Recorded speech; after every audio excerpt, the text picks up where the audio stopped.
So, welcome everyone, and we start today's meeting with a feature presentation, starting from Jan van Deventer and then Torbjörn Holm. So Jan, the floor is yours. Okay, and you should be able to see my screen now.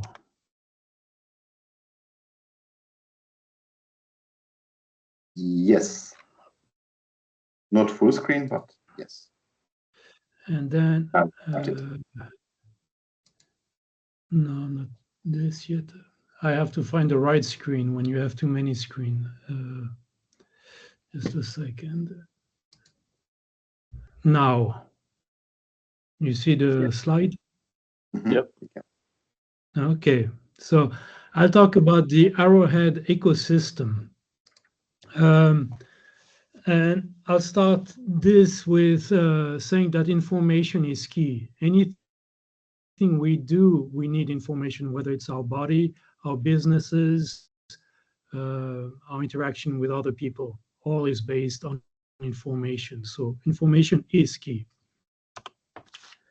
And we can see that in industry too. When we introduced microcontrollers or computers in industry, we had communication between different levels, and we had this ISA 95 pyramid to explain it. But the communication there was just between levels. And with Industry 4.0, or the fourth industrial revolution, we see that everything can be interconnected together.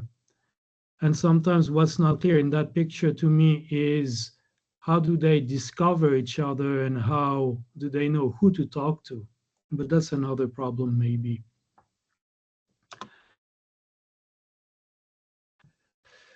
My claim here is an ecosystem.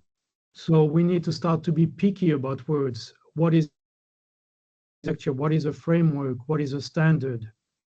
And we can spend some time to discuss it, but I wrote some definition that I use, and I have an example where I put them all together, where an architecture may be built using a framework, and we must use standards to make sure that this framework works. I also try to define what I mean by, and here I have the adjective business ecosystem. But what I'm after is that we use in the business to add value and to make sense out of what's going on.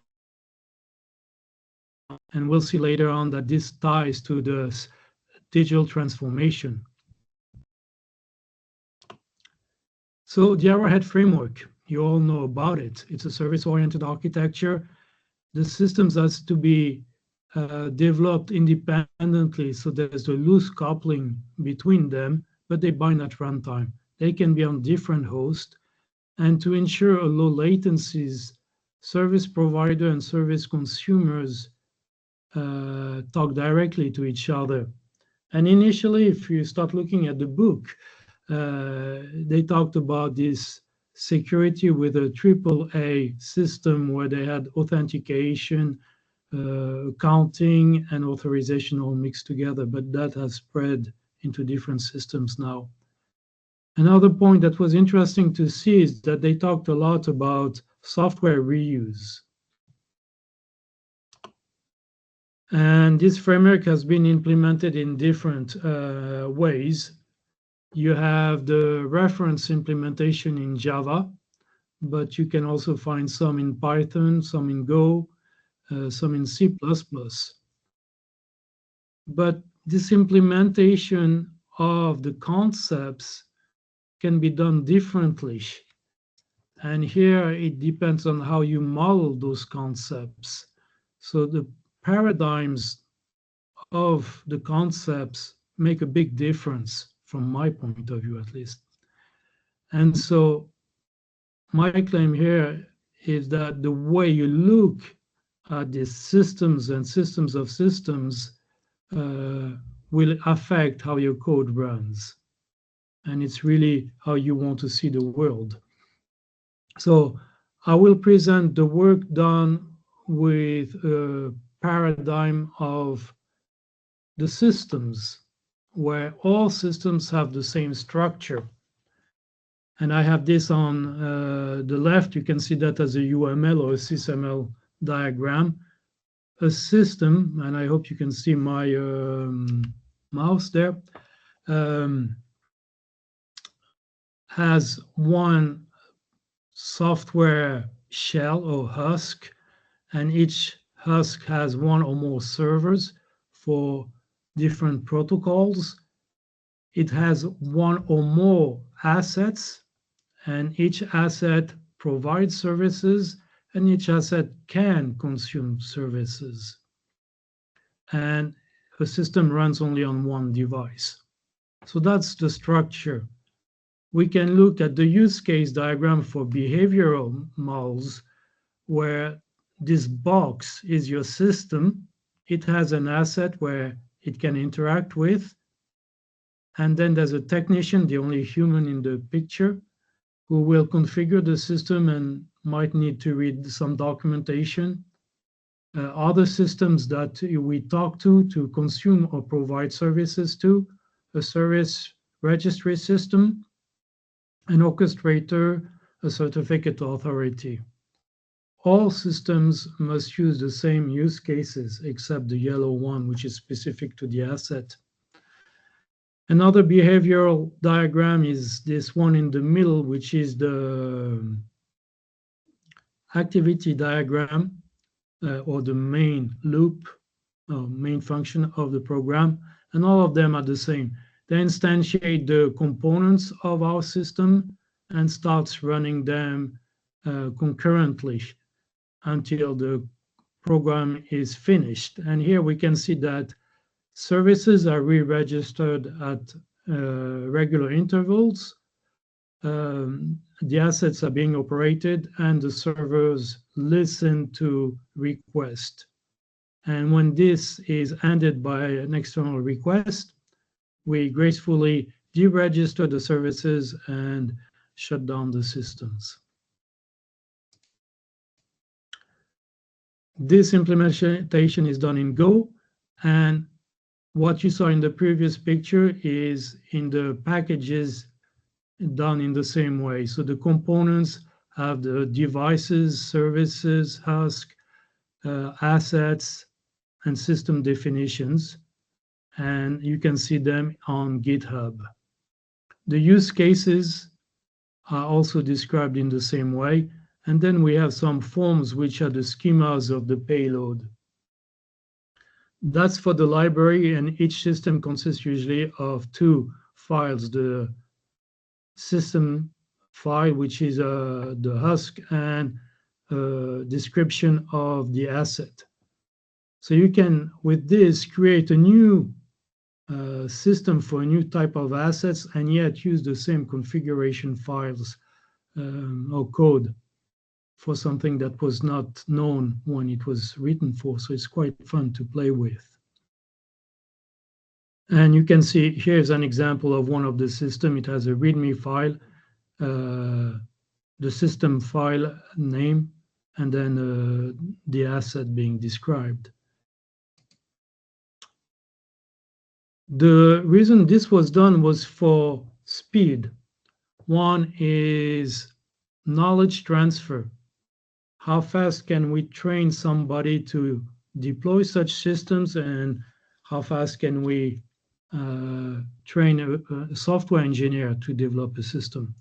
My claim is 4 hours to train a technician to deploy that, 8 hours to train a software engineer to develop new systems. But it's also, we'll see at startup, it will be very fast. Deployment is done under 30 seconds. What might take time is to deploy the assets, but that has nothing to do with Arrowhead, and then the system configuration, which is quite fast too, I would say. The demo I will give later on is a climate system of system, where we will have a thermometer system that measures temperature, a servo system that has a valve that controls the radiator flow. And then we have a thermostat system that consumes services from the two others. And then to make it work together, we have a service registry system and an orchestrator. We'll also look at knowledge graph system. We also have a certificate authority being there. To get to the compiled code for Raspberry Pi, you just need to click down here, and the slides are online already. I said that information was key, but if you cannot make sense of information, it becomes useless. So we can discuss what is digitalize and the digital transformation, and what people really mean by that. And what I'm after, again, is taking information and turning it into knowledge and understanding this information. So knowledge and understanding are related. So to digitize is just to encode in binary format. To digitalize is to process this information and improve our workflows. The digital information is leveraging knowledge and integrating it so that we can create new value. And you can see that to my previous slides, where I was trying to explain what I meant there too. So we want to make sense out of the information we have, not just have information. And in the demo, you will see that we can generate knowledge graphs. So I'll play with them. They're visual, they're cute, but by themselves, that's not what we're after. We want the computers to be able to infer new knowledge about our system of system or local cloud, see if there's something is wrong also. And I'll try to show some of that. There's a lot to it. So in this picture, we can see that there's two hosts. We have in dark blue systems and the assets that each of those systems have and the services they offer and the URL that you can use to reach those services. And all of this is done at runtime. And here we can see in the green circle that we have discovered the provider, and in the red circle, this system is trying to consume a service and doesn't find a provider, and so there's an error there. This is a description of the thermal system that we're going to look at. It's a one-wire sensor. We'll look at configuration, or we won't have time for that, but each one has a web server. We'll look at the service registrar web server, for example.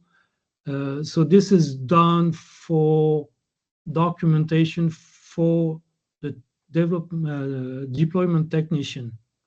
And everything is also related to an upper ontology, which allows us to have semantic interoperability. So we're not just talking about protocol interoperability, but semantic one also. And here's an example with the temperature sensor. In blue at the bottom is our instances. But when we talk about Celsius, what do we really mean by that? When we talk about temperature, what is that? When we talk about a sensor, what is that? And this is important when we discuss that with other stakeholders, like a supplier or customer, that we all mean the same thing. It also avoids developing your own ontology by using that, which is done by others and well done. So this is an example where now I am pointing to EDO upper ontology in the temperature sensor. This also leads us to, without modifying your installation, to create DPPs that are, or digital product passport, that are related in terms of what your product is for. So our knowledge graphs show that your product is made up of those pieces, and you can trace them back down in the ancestry. And we can also do forward tracing, where we can ask, where was my product being used? So we've published a paper on that too. When we do that, we can also look at value chains, how much value was added to our process, and also value streams through the process, and make the right decision. So an example that we're working here, now you won't see much on this little screen, but you get an idea. At the bottom, we have a factory, an assembly line as a toy factory. It's in the next office from me, but it's controlled by a Wago PLC using Modbus to communicate outwards. We have another one example with a Siemens PLC using OPC UA. And then we have digital models of it running in a virtual world with a virtual Siemens PLC, PLC Sim Advanced, also communicating outwards with OPC UA. So now we can have a system that takes order from customers, one-size sample orders, which are passed on to a database that tracks orders, that are passed on to a system that optimizes production so that the lines are fully operated all the time and can reschedule things if something fails. And we do also track toolware. So all of those systems resembles now this industry 5.0, 4.0 picture that I showed earlier in the beginning, but they discover themselves at runtime. And interestingly enough, this piece of code that passes on the order to the order tracker is exactly the same code that is passed on from the thermostat system to the valve system. They both make a request with a payload, regardless of what the payload is, using the same code. So I'll stop soon here and pass on to Torbjörn. But my point is, the Arrowhead framework is not just from machine to machine.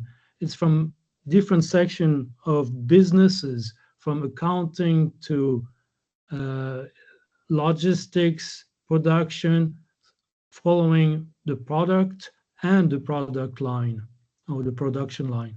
So everything is connected using this technology. So now I'll let Torbjörn talk, and then I'll show a quick demo that will take only 30 seconds for you to duplicate if you were interested. So Torbjörn, it's up to you now. Yeah, can you hear me? Yes. Yes. I will talk about Arrowhead 2.9 or 9.2, which is one of the use cases that we are applying the same technology that Jan was talking about. We are using it for the scope is application of lifecycle support digital twin at Stora Enso. We have started to call the digital twin Cognit twin instead, because there are so many digital twins out there, and we, with the combination of Arrowhead technology and semantic technology, we can do a lot more. So Jan came up with the name Cognit twin, because we are doing something that has the potential to be much more smart. So that's what we are dealing with in 2.9. The approach is to leverage the result of Arrowhead fPVN project to significantly enhance the technology platform by uses of VP2, we heard about that, and we also used what we've been dealing with in work package 3 with IDU, the upper ontology that we deal with, an ISO standard, and using the OWL2 direct semantics technology in combination, which has proven to be really, really powerful. One thing that we are really interested in is the way that we, with the technology of Arrowhead and what's been done with what Jan showed, is to get feedback changes, physical changes on the physical twin, send that back as OWL fragments to update the cognitive twin and do consistent checks before you press the button and start production again. And that would, we have presented this to offshore in Norway and others, and they are really interested in that. We are applying V3C formal technology with OWL2DL, which enables reasoning and inferencing, and we use Sparkle as an interface to retrieve information and do updates.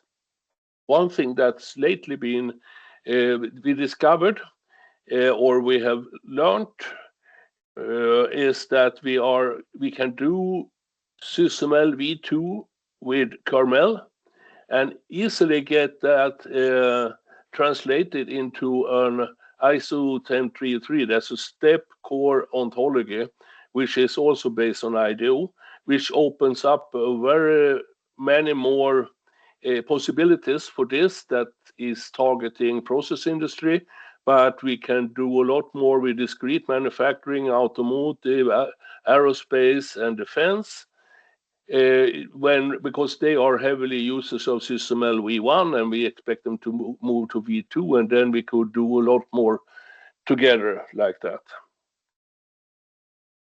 This is the 9.2 setup, where we have we take care of translating the information models to ontologies, and that's done once or not so frequently, and we have done that with the XP model and the step model. We have also step-based tools and XP-based tools, and they are generating output, and we can then use the ontology to make a transformation of the data set into a step knowledge graph, and the same way to the XP knowledge graph. With the help of IDU and an upper ontology, we merge these into one digital twin knowledge graph. We run that in GraphDB, and we call this the cognitive twin, and this is the digital twin in the GraphDB. We have a 3D visualization tool, so we could look at the plant in three dimensions, use Sparkle to query things. We also have the connection to the physical twin, and we have a time series database here, so we can update where there are things that is outside the normal. We could update that in the digital twin, and we can also from the Cadmatic look at the data readings for a specific valve or a pump or something like that, using the data in the time series database. If there are errors, we are using Arrowhead technology to send a maintenance request to SAP, and they carry out the changes or simulate the changes in the physical twin and send the information back about what was changed, and that is fed in back to the knowledge graph.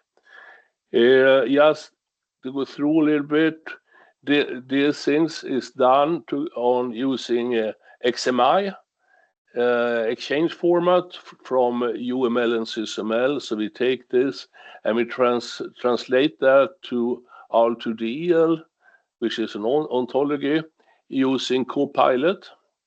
And we do this together with Stora Enso, Luleå, my company, and Semantum, and subcontracting a company in Germany that's really good at XP. And the benefit is that we have a uniform technology and IDU technology compliance. Next step is that's what we are dealing with right now. We are feeding data or instances into the knowledge graph, and the knowledge graph is based on the ontologies that we generated before, and that's done using different ways. We get instance data from the XP, and we translate that directly into the knowledge graph, and we are also feeding documents and other things into the knowledge graph using Excel and so on. In the long run, this will be totally automatic. So we create a knowledge graph for step part and the XP part, including both the ontology and the individuals. Here we utilize the possibility to use the Sparkle endpoint to communicate with the knowledge graph, and we put questions to it, and we can also update things, and we could run consistency control and so on if you don't want to use it, the built-in tool functionality in the graph database. So we have a DB functionality to the knowledge graph if we like to use that. We are also using this Arrowhead functionality on the physical twin, the cyber physical system, and I talked about how that is done. And we will see in another scope, we will see that in the demo also. This is about the Cadmatic. It's a 3D visualization tool, and we can click on a pump, and the pump ID is passed through the Sparkle interface to the graph database, and we can get the information back through the interface to Cadmatic and show it in that context. And we will also be able to look for other things. We can run it from this end. We could go search for something using the graph DB interface and find a pipe, and then we could look for the pipe in 3D, and we could see what kind of flow is going through this pipe over time. So this is real digital twin, because we have the real data from the real system. What we are doing now is that we are going to run this on this famous lab equipment that's in Luleå. First of all, in parallel, we are setting that up as a demo for end of year 2. And then in parallel, we are building the real case for the project end. And that was this integration with SAP. This is rather important that we can do this, because we can't repeat all the capabilities in this setup. We need to be able to interface, and you know all about that, with other using microservice paradigm here to get functionality in SAP and other tools to help out with the management of the information in the Cognate Twin. What we've been doing now also, that we found out that by complementing the XP model and tools with SysML v2, we can add a totally new industries for the usage of this kind of intelligent digital twins. And we have done tests with that, like this. I have done larger tests, but the model here in OWL gets very large here. So I just had this in kernel in systeml v2, we have a concept of a person. It has a name, an age, and it has a relation to a car which he owns. And we have a concept of a car. It has a model. It's a year, how old it is, and a relationship to a garage where the car is parked. And then we have a concept car, a garage, and we have a location and the capacity. When we translate this to R2D and in Turtle, it ends up like this. But you can see here, there's a load of comments here, and it's a load about being an information model or an ontology possible to run on in internet. This is more closed world. This is open world, and that's why it gets larger. So just to show what we have here, I took this owl fragment, put it into Protégé, and then we can see that we have a person, we have a car, and we have a garage. All of them are things in owl, and we have the relation. Yellow says owns, person owns a car, and we have another orange here, parked in. The car is parked in the garage. Just to show this was just, this exercise is like 5 minutes to do this. So we believe that the systeml v2 is going to be successful and one of the cornerstones in industry for products and production systems definition. And we believe also that in combination with cognitive technology, it opens up the door to advanced ontology-based inferencing, reasoning, and other cutting-edge AI technologies. This synergy allows for creation of intelligent digital twins that can understand, predict, and optimize complex systems. By harnessing the power of AI, industries can achieve unprecedented levels of automation, efficiency, and innovation, paving the way forward smarter, more adaptive production environments. If you believe that if you think about how my English went very well in the end, this was polished by Copilot. So over to you, I think, Jan. Okay, so let's do that.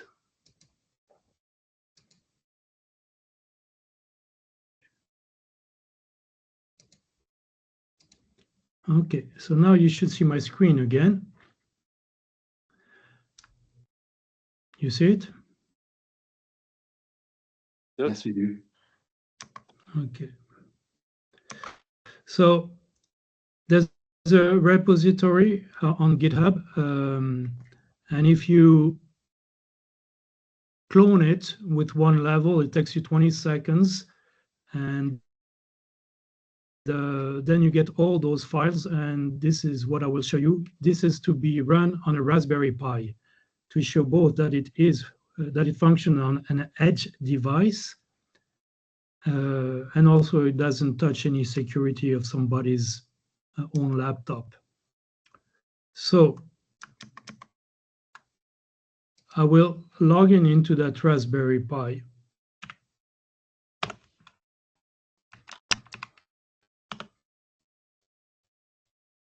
If I remember the password, now I'm in, and I go to this clone repository.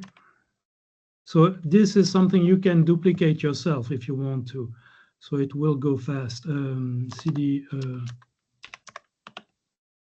and here we have some scripts, and the first one will set up a tmux environment. And here we have 7 panes. In the upper left one, we will have the service registry. Upper right corner will have the certificate authority, the orchestrator, the temperature sensor, the servo motor, and then the thermostat systems.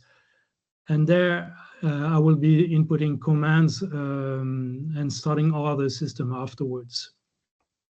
It goes quite fast, so the certificate authority will start first and have a second later all the others. So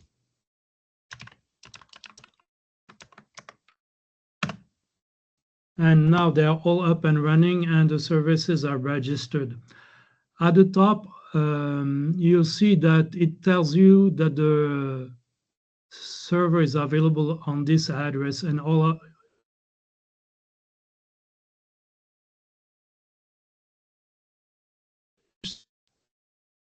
authority found the service registrar only afterwards because it started without finding it initially. So there's an order there, but it's something to play with and start turning them off. If I go to my browser at the address that it told me, this is what it will show me. And this is a live set of information for the deployment technician, seeing which IP address are being used. It can access online documentation if you wanted to, but this is my asset, so there could be more than one asset per system. So this is the registry. I can see it's different things there, but I can query it and it explains to you what do I mean by query and how to interact with this. And here are my systems that are connected. So for example, I have the temperature service from the temperature system. It's in Celsius. This was the timestamp, so when I refresh it, I get it, and it's 23 degrees. And we can see the same here, where the temperature is measured and the valve is being controlled. And this is the pulse width given by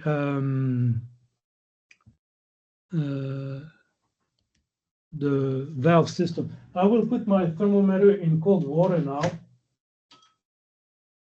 And you should see that the temperature will drop here. And the temperature comes from this system. And the valve is being opened. Oh, yeah, opened to heat up the room. And you can see it's continuing to drop here. So let's look at another system that we're going to start with is the knowledge graph. So we can look at the overview. I'm going to clear this, so it's a clean one. There's nothing in it. And then I'm going to start it. And this is the last. So I go here and I start my knowledge grapher system.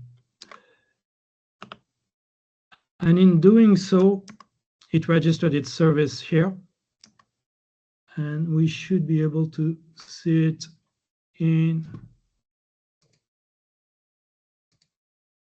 this one. So when I refresh the service registry system, we can see that we have a cloud graph service. I clicked on it, and right away it generated at runtime right now all the description, the knowledge graph of my local cloud. And it gave me a 204 thing saying that it was pushed correctly to GraphDB. So when I refresh this one, now I have lots of nodes, and I can, for example, look for the thermostat, and it pops here, and I can look at it visually. It's running on a host. I can look at the host, for example, and those are all the descriptions. So all the red dots are software running or systems running. And I can take, for example, where the temperature one, and I can expand on it. And we can see that both of those, or all the red ones, are systems. So we have host systems. When I come to asset, I can, oops, I can expand it to, and this assets tells me that it uses units in Celsius. It's located in the kitchen. It's an asset, and it offers a service in light green. And the asset of the thermostat is a controller. And I can expand that, and it offers in green 3 services and consume 2 purple ones. So I will take the temperature one,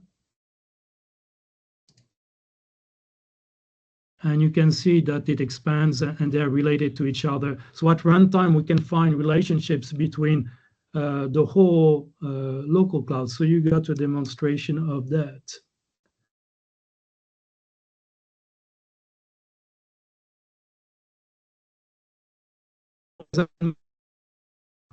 OPC UA systems, MQTT, which is a protocol. The broker is the asset, and I take the topic and I offer that as a service, even though MQTT is a protocol, and I can do that with Modbus also.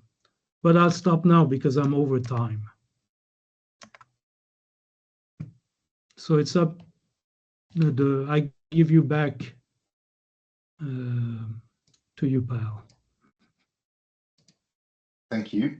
Thank you, Jan. Thank you.